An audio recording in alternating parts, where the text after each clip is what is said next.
What if I told you that no matter how much you heal, no matter where you are in your journey of recovery, you're still going to attract narcissists. You are going to make them uncomfortable no matter where you go. I know this sounds a bit pessimistic or hopeless, almost like a curse you cannot escape, but bear with me because it's none of those things. In fact, it's one of the clearest signs that you have evolved. It is proof of who you have become.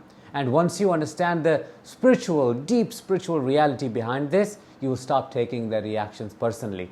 You will understand that it is a spiritual warfare. It is truth meeting illusion and wholeness meeting fragmentation. You have a purpose here. I'm Danish, a narcissistic abuse recovery professional. Welcome to my channel. Today we are going to talk about 5 reasons why you will bother narcissists no matter where you go. Does not matter if you know them or not. You don't have to go through the full cycle of law bombing, devaluation, discard for them to abuse you. Your very presence unsettles them. Let's find out why. Reason number 1, your authenticity exposes their false image. Narcissists live through different masks, don't they? Everything they show to the world is a carefully crafted mask to hide what is underneath. Their charm, I'm talking about their lies, their theatrics, all of it is designed to keep people focused on one thing, and that is the facade. Unfortunately, most people fall for it. They get swept up by the performance and play their part in maintaining the illusion. But when someone like you who has healed walks in, someone grounded in authenticity, it unsettles and shakes everything. Your authenticity unmasks a narcissist without you ever confronting them directly. When you do not get dazzled by their facade, when their manipulation does not manipulate you, when their charm stops charming, something breaks in them, something really deep. They sense it immediately. It's not that you are doing anything. You're simply not reacting the way they expect. You're not buying into their image. You're observing quietly, intuitively, and spiritually. You're able to see not just the behavioral patterns, but also the spiritual residue, the energy they leave behind, the friction in their energy, the dissonance between what they pretend to be and who they are. This kind of silent observation is what they fear the most, because in your silent presence, their mask stops working. It's like their performance suddenly loses its power, and deep down, they know you see it. They feel exposed. That unspoken exposure makes them restless. It comes out as subtle hostility, sudden irritability, or even targeted rage without a cause, because your very being threatens the illusion they have worked so hard to maintain, energetically as well. Which brings us to reason number 2. Your light agitates the darkness they carry. Narcissists are essentially energetic vampires, aren't they? They thrive in darkness and they feed off chaos, control, and all the pain they cause other people. But when someone with genuine light walks in, someone like you they encounter, someone empathetic, connected, attuned to themselves and to the spirit, it's like sunlight entering a damp, closed room. It exposes everything that was hiding in the shadows. It exposes the vampiric nature of the narcissist. When you carry spiritual light within you, built through truthfulness, love, honesty, and alignment with your higher self, it naturally collides with the distorted energies that narcissists carry, the demonic energies. Your presence reminds their spirit of everything they have denied or twisted. It brings discomfort. Why? Because the light itself is intolerable to what hides in the dark. On a deeper level, narcissists know you can act as an elevator, someone whose energy has the power to uplift and heal, and this is exactly why they resist it. The darkness they have chosen does not want to be dissolved, so your light does not inspire them to rise. It agitates them to fight, which is why you will notice that they try to provoke, sabotage, or push you out of the environment somehow. It is spiritual friction in action. They burn, metaphorically speaking, in the presence of what exposes them. And their attacks have nothing to do with what you have done, because they might make you think, what's wrong with you? It's about who you are and what your energy represents. To help you further advance in your spiritual journey, I am hosting a workshop called How to Spiritually Detach from a Narcissist and Protect Yourself. If you want to book your spot at an early bird price, right now is the chance. Link is in the description. Reason number 3, your spiritual cleanliness makes their energy restless. When your spirit is aligned and your energy is clean, narcissists cannot blend into your space the way they usually do.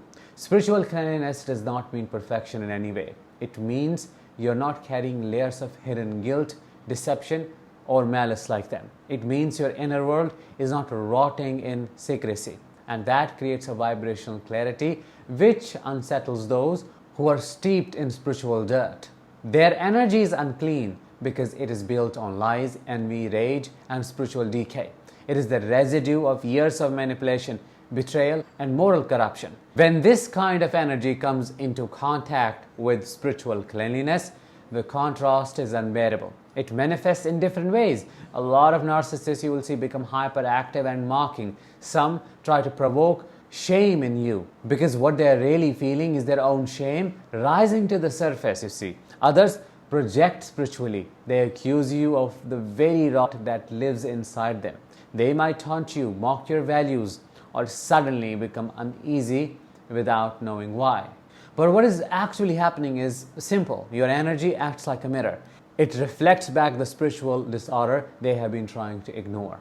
And because they can't sit with that discomfort, what do? They attack, dismiss, or distance themselves to avoid facing it. Number 4, your inner peace disturbs their inner demons. When someone has made chaos their home, peace is threatening to them, let me tell you that. Narcissists rely on internal turbulence to fuel their external behavior. What do? They suppress their pain through control, distraction, domination, and emotional games. When they encounter someone who is genuinely zen, at peace, someone living their entire life calmly, connected, and present, it highlights everything they do not have. Your peace may not be loud, but it is powerful. It speaks in silence. Imagine walking into a room carrying a deep sense of calm, not needing to prove anything to anyone, not needing to speak up, not needing to be flashy. You love freely, love sincerely, and move through the world without creating unnecessary drama. For a narcissist, that is like standing next to a still lake when all they know is violent storms.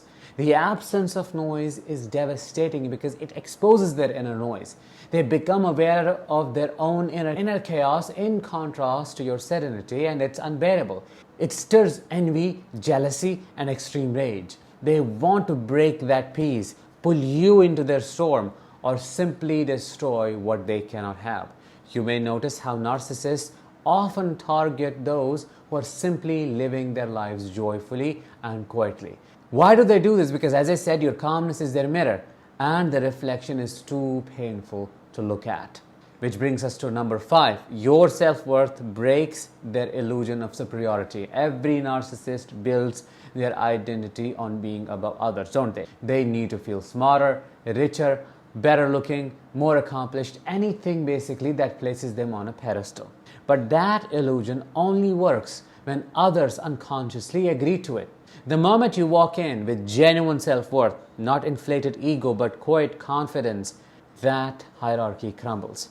They may try to assert superiority through achievements, titles, looks, or possessions. But when your sense of self is not defined by any of these external markers, when it is rooted in something internal which is unshakable, they can't dominate you the way they do others, because you do not play the comparison game. And that is precisely what defeats them, because they need an opponent to prove themselves. They sense a kind of solidity in you that they lack. Your presence communicates without words. I don't need to prove anything to you at all. And for a narcissist who survives on comparison and control, what happens? That is completely destabilizing. They mistake your self-worth for arrogance because their world operates on fragile metrics. But what you have is not superiority, it's rootedness. And that breaks the spell of their fake grandiosity faster than any confrontation could. So to bring it all together, when you truly start walking in your light, living in your truth, and carrying spiritual cleanliness, narcissists will naturally, effortlessly feel uncomfortable around you. And when that happens, please do not blame yourself. because your presence is that one thing they cannot manipulate. It reveals what is real and what's fake. It exposes what's hidden. It unsettles what thrives in darkness. This is not something to shame, it's something to understand. Their discomfort is not a sign that you are wrong or you're antisocial. It's a sign that you're powerful in a way they cannot control. It's a spiritual reality, not just a psychological one. And once you see it through this lens, their reactions stop confusing you. They start confirming who you have become. Let me know in the comments below if you can resonate with what I shared with you, and make sure to join my upcoming workshop. Until then, as always, let the healing begin and continue.